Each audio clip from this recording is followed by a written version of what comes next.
One thing that is huge is volunteer work. It's really unfortunate that that's kind of how the wildlife world has panned out, but you have to work for free to get the experience that you need in order to kind of make a name for yourself and move into these roles that are paid, that are full-time, year-round. It's really important to be able to put people that you've actually worked with down, who know your skills, who know what you're good at or need to work on. But really, it is all about the volunteer work. You just got to put your time in. Everyone does it.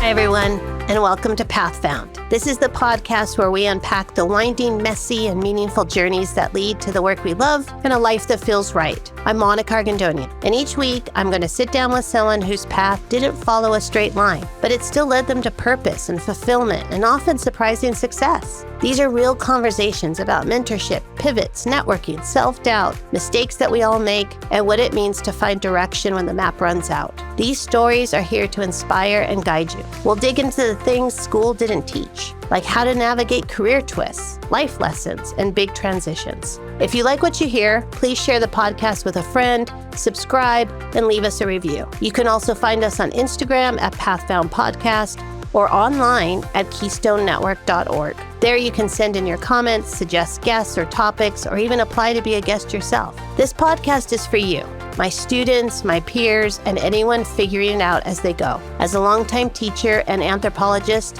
I've always believed in the power of stories. They remind us we're not alone and that it's okay to change your mind, take a different route, or still be unsure of what comes next. This is my pivot too, and so I'm glad to have you on this journey with me. Now let's get started.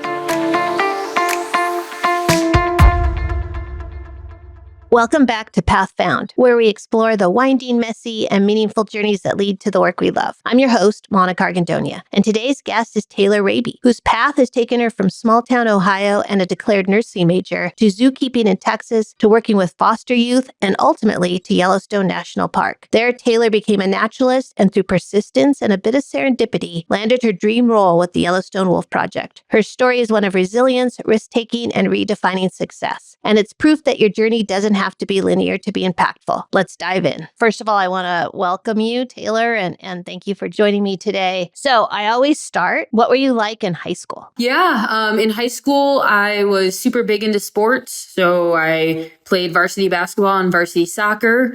I grew up in a really small town right along Lake Erie in northeastern Ohio. So it was a pretty small school, but I was very heavily focused in the sport aspect of my high school career. I also was very good in school. So I took AP courses, try and get partial college credit to get me into college, because I remember something that I really emphasize even now in my career when talking to younger generations is how frowned upon community college was when I was in high school. Like, you were seen as being someone who wasn't good enough to go to a four-year university, and it was just kind of a negative stigma surrounding that. And I wish that I could have told younger me in high school that going to community college was just the same as getting a four-year degree. You're just going to save a little bit of money until you can kind of figure out what you want to do. And so that's kind of where I was at in high school, trying to get into a four-year degree. I took the ACT 4 times. It was brutal. And it was rough.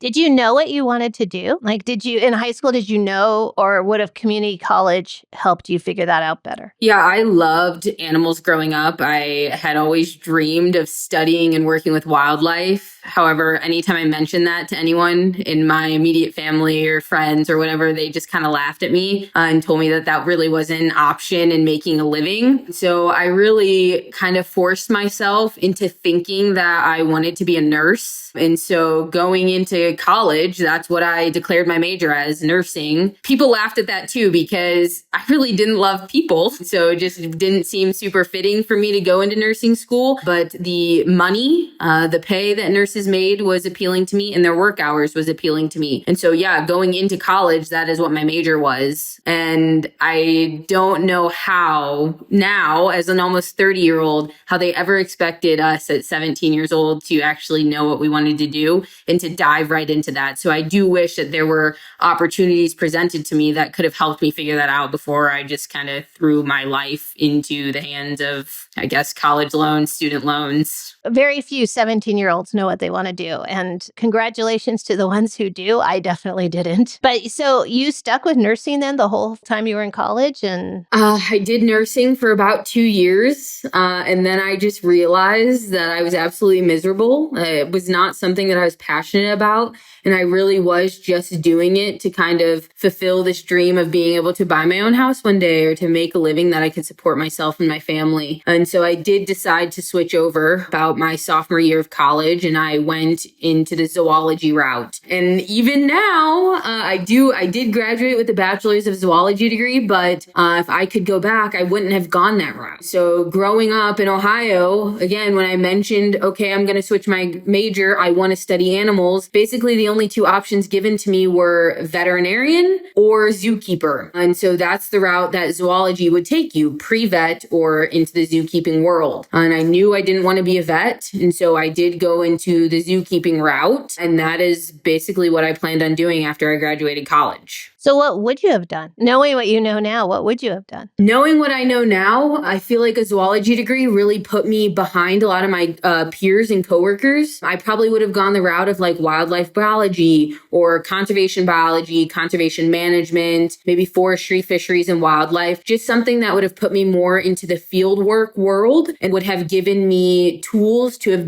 made me more successful at my job now. A big part of the work that I do involves like using some radio telemetry, and I didn't know how to use radio telemetry, but that's something that my coworkers learned during their undergrad. And so I feel like I was a few steps behind everyone else going the zoology route. Did you even know those majors existed? No. My husband, Jack, we went to college together at The Ohio State University. He was in the Department of Natural Resources, and I was more in the evolution, ecology kind of background. And so I did realize that we were going separate paths, but I also wasn't really understanding what he was trying to do. I guess I was under the impression that he wanted to be a professor at a college or university. I didn't really understand what it meant when he said that he was doing field work. That just wasn't something that I was familiar with. And I still think that a lot of universities, especially if they're not one that's out west, where they are dealing with large carnivores and a lot of different megafauna, they just really lack the ability to explain what some of these career paths look like going forward. So when you graduated, then what did you do? When I graduated, I immediately moved down to Austin, Texas, and I was going to begin my zookeeping career. Something that a lot of people didn't inform me on when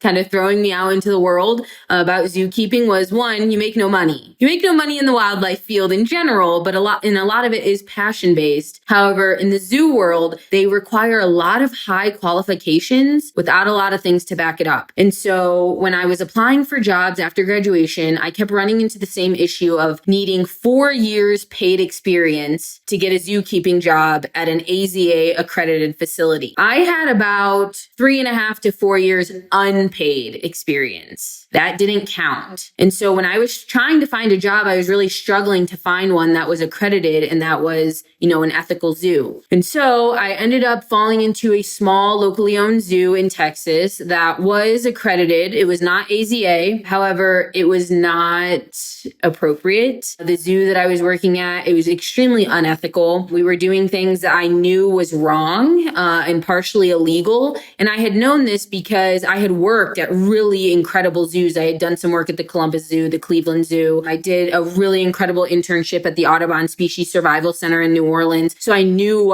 how a zoo should be run. And the zoo that I was working at in Texas just was not following correct protocol. There were days that we were feeding our big cats expired meat from Walmart and just things that I knew wasn't right. And so that really was becoming like a bit of an internal conflict for myself. And so I worked there for about 6 months before I just needed to kind of remove myself from the situation. It was not something that I was enjoying just because it felt morally gray. And so I pretty much packed up and I moved back to Ohio after that little zookeeping stint. And then I was pretty lost. I didn't really know what I was supposed to be doing. I just spent 4 years of my life trying to pursue and follow this dream and this passion. And it ended up being something that just really was bad for my mental health. And so I got back to Ohio, and the only job job that I could get was working as a juvenile corrections officer at our local detention center. And that was actually one of the most rewarding and incredible jobs I had ever done. I worked there for about a year,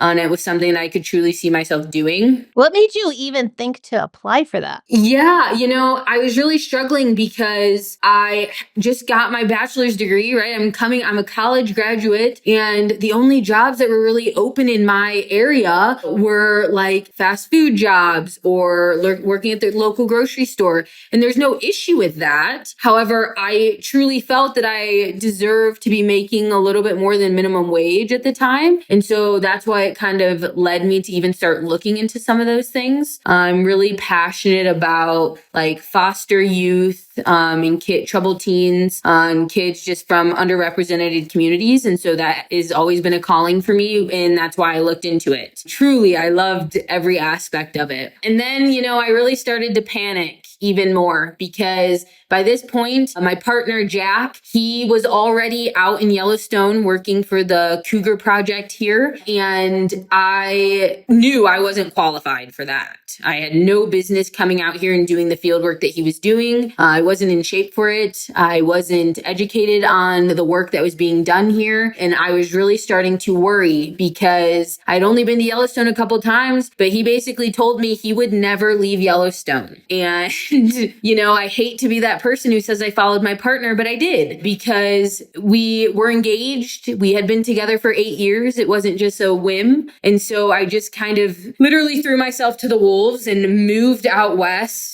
I quit my job as a juvenile corrections officer and I picked everything up, my 2 dogs, and I drove across the country to Montana. And when I was moving here, I had nothing lined up. I had a potential interview with Yellowstone Forever to work as one of their naturalists or seasonal guides, but I fully expected to be working at Subway in town until I could kind of get myself up and ready to, face the real world. And it was the very first day here in Gardner, Montana. Jack, my partner, had me meet some of his coworkers. We were at a birthday party and there was a gentleman there, Nathan Varley, who owns one of the most reputable guide companies in Yellowstone called Yellowstone Wolf Tracker. And he heard me talking to some people about how I had a potential interview with Yellowstone Forever to be hired on. And Nathan right there asked me if I wanted to work for him. And wow. Yeah, I truly, I've been here for about 6 years and I still owe everything that has happened to me career-wise, how I've grown,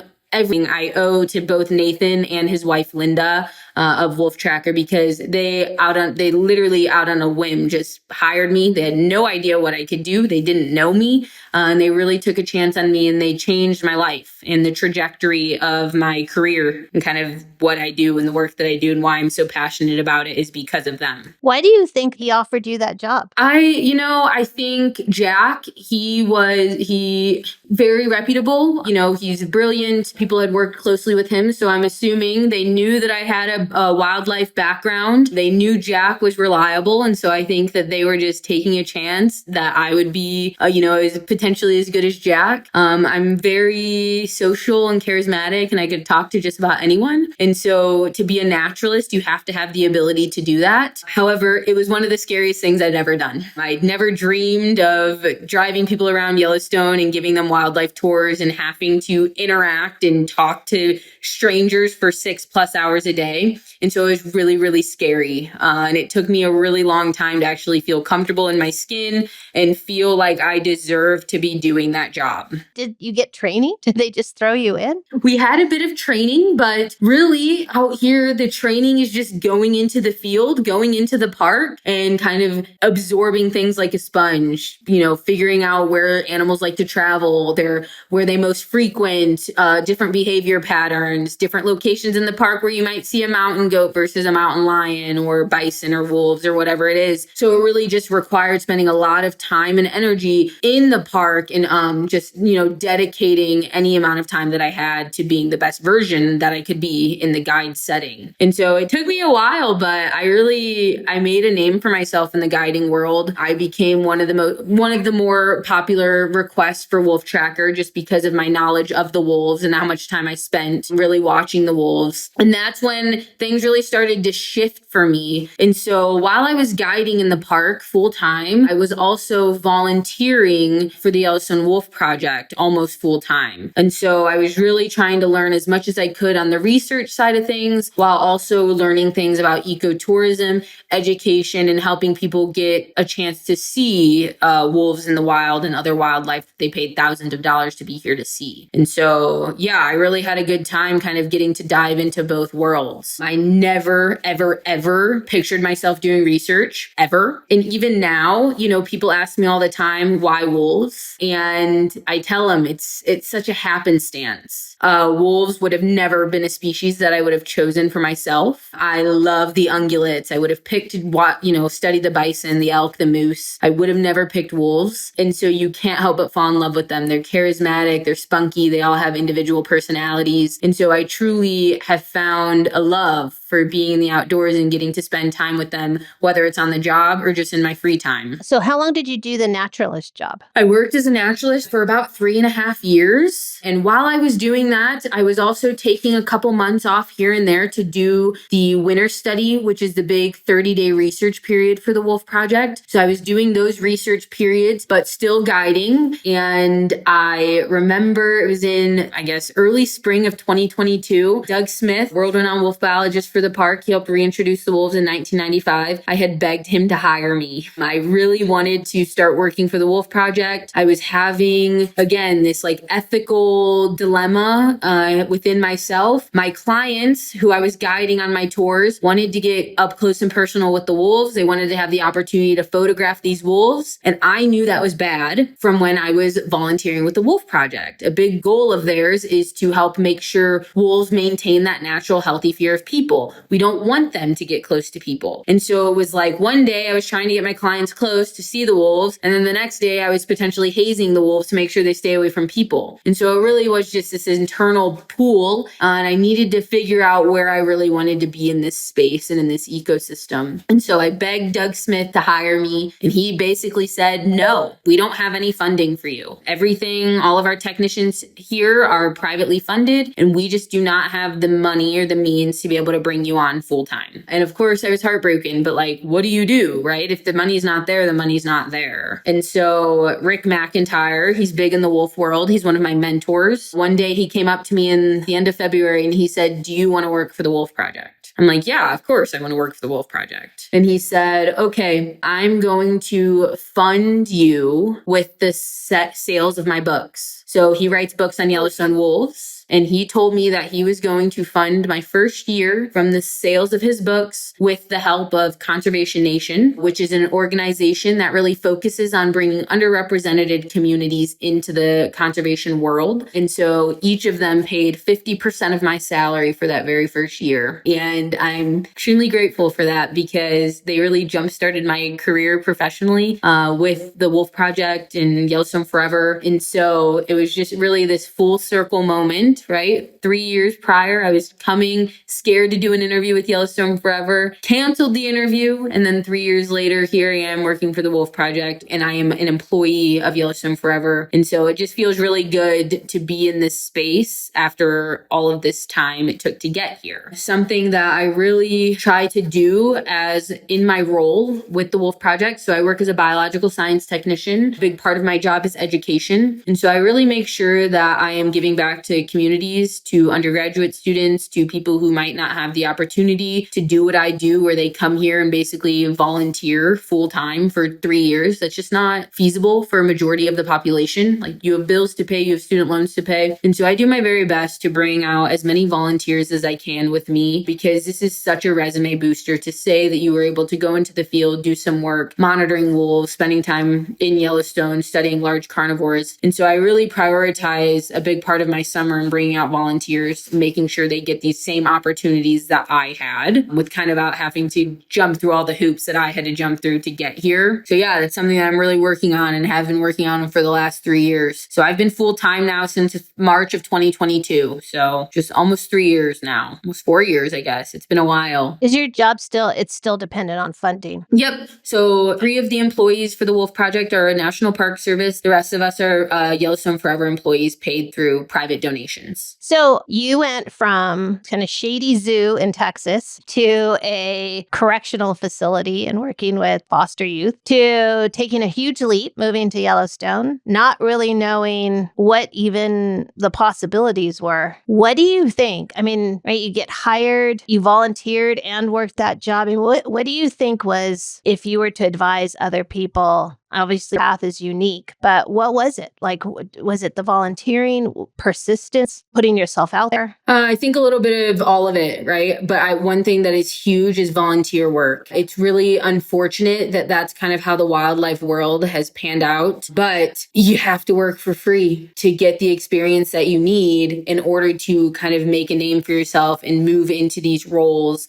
that are paid, that are full-time, year-round. A lot of the people that I work with here, they come and they volunteer. Maybe they'll do one of our research periods. And then when we are hiring or looking for people to bring back, the first people we're looking at are who are the people that volunteered with us, right? Who are the people that put in this effort to really kind of show us where their skills were, what they need to work on, show us that the effort's there, right? You don't have to be good at hiking. You don't have to be good at skiing, but if you're a hard worker, you have passion, we see you putting in the effort, that makes a really big difference. Also for me, I hate to say it, but a lot of the wildlife world too is not necessarily what you know, but who you know. So I do a ton of networking, a ton of connecting with other people. And that's one thing that I really emphasize to those who are volunteering with me is like, now you know me, right? And so I want people to be able to utilize me as a resource, use me as a reference, because it's really important to be able to put people that you've actually worked with down, who know your skills, who know what you're good at or need to work on, and just to be able to collaborate with them to be able to further your career. But really, it is all about the volunteer work. You just got to put your time in. Everyone does it. And something that I really emphasize to the undergrads, I know it sucks to volunteer on your summer break. You want to go home, you want to relax, school's tough, but there are people who are volunteering the entire summer, whether that's doing a seasonal job and you are getting paid something or doing work for free, but there are people doing those steps and that is going to put them above you, even if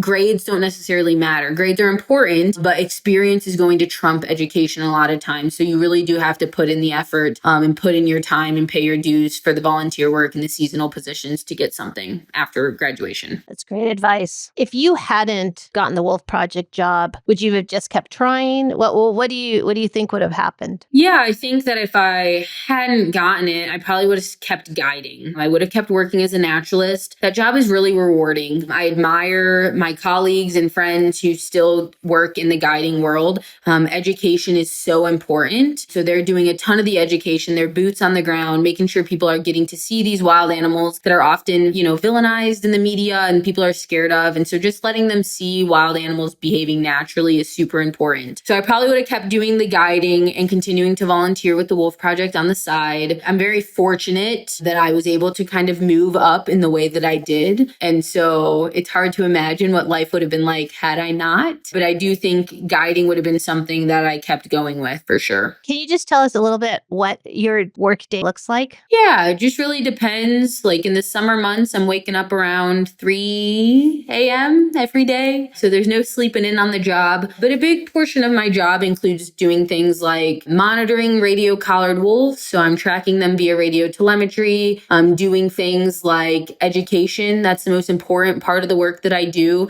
So explaining to visitors why wolves are important to the ecosystem, how they benefit the landscape, just providing them with information about, wolf hunting behavior, predation, or just wolf behavior in general. We do research, obviously. That's a really big part of the Wolf Project and some of the stuff that we're pushing out. And then we do a bit of management too. So that includes things like making sure people stay that lead legal 100 yards distance from wolves or bears, and just making sure that our wolves stay safe when near the road corridors so they're not hanging out in picnic areas or around campgrounds. Just making sure that this natural, healthy fear of people is maintained. So yeah, it just depends. A lot of my job includes hiking all over the backcountry, thousands of miles a year, depending on who you are. And so a lot of it's fun, but a lot of it is very public facing. I deal with the general public every single day, pretty much all year long. And that's the aspect of my job that I like, but some people don't like that portion, so they prefer to be in the backcountry. But it varies. But a lot of my job, yeah, I'm on the road corridor and just spending time with the public, helping them see wild wolves and getting to share the stuff I love with people who are here sometimes for the first time. So what's next for you? You love your job, but what's next? I love my job. It makes it really scary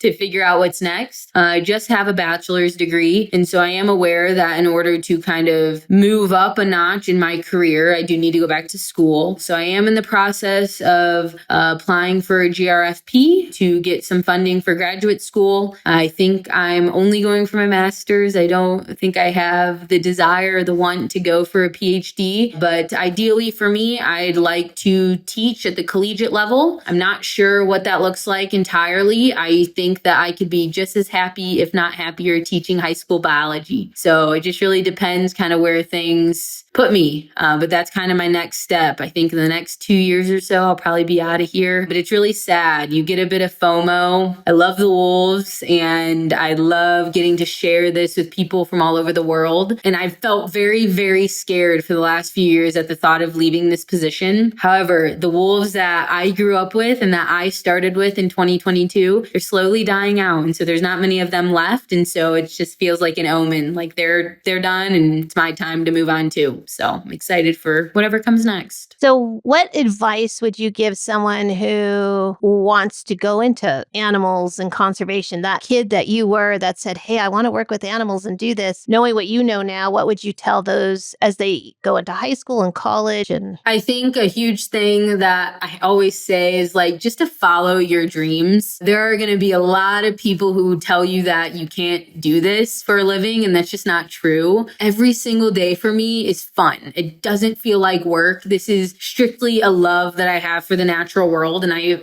have felt that love growing up. And so I think following your dreams, following your heart, but also not being picky on the study species that you work with. Everyone wants to work with the big, sexy carnivores. They want to study the wolves or the grizzly bears or the cougars, but everyone wants to do it. So the opportunities are small and it's extremely competitive. So if you are in your undergrad or just graduating and you keep an open mind and go in being like, I'll study birds, right? I'll study beavers or I'll study, whatever, bugs. You're still going to learn the same tools and techniques that everyone is learning for big carnivores, just on a smaller level, smaller scale. And so you're still gaining those tools and that knowledge. And now you're going to be desirable, right? Because these people who are so picky and they only want to work with wolves or bears, they haven't learned these skills anywhere else because they've been waiting to be able to do it with wolves or bears. But because you've learned that skill and you've gained that knowledge, you can slide right in. We're doing the same thing, just with a different species. So yeah, I think keeping an open mind on what you're working with. And then I know you said about community college earlier, but looking back, what you know now, what would you go back and tell your 21-year-old self?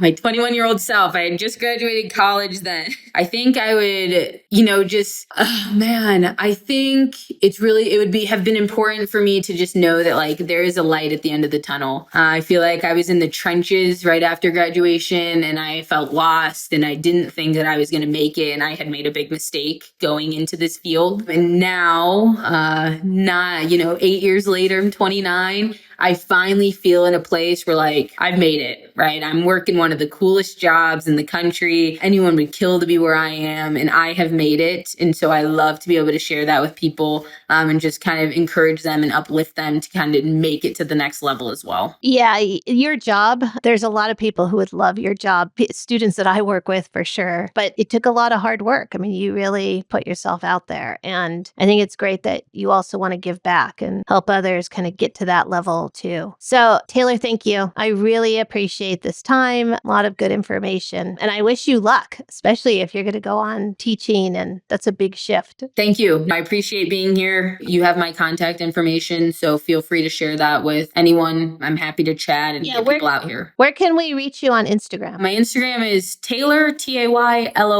Rabe, Rabe. Yeah, feel free. Give me a follow, reach out. I'm happy to help anyone as best as I can while I'm still here. All right, great. And you post some great pictures and videos. All right. Thank you so much for listening to Pathfound. If anything we talked about today connected with you or gave you a new perspective, we'd love it if you subscribed, left a review, or shared the episode with someone you care about. You can also find us on Instagram at Pathfound Podcast. To explore more stories, resources, and ways to get involved, visit KeystoneNetwork.org. This podcast is just one part of the journey. At Keystone Network, we're helping young people and anyone figuring it out as they go build meaningful futures one step at a time. A huge thank you to my podcast editor, David Strutt. You can find him on LinkedIn for helping bring these stories to life, and to Elizabeth Miner at Silvermine Creative for the beautiful artwork and web design. And if you're on your own path, navigating the unknown, making a pivot, or simply figuring it out as you go, just know you're not alone. The route may not be linear, but there's always a way forward. I'm Monica Argandonia, and I'll see you next time on Pathfound.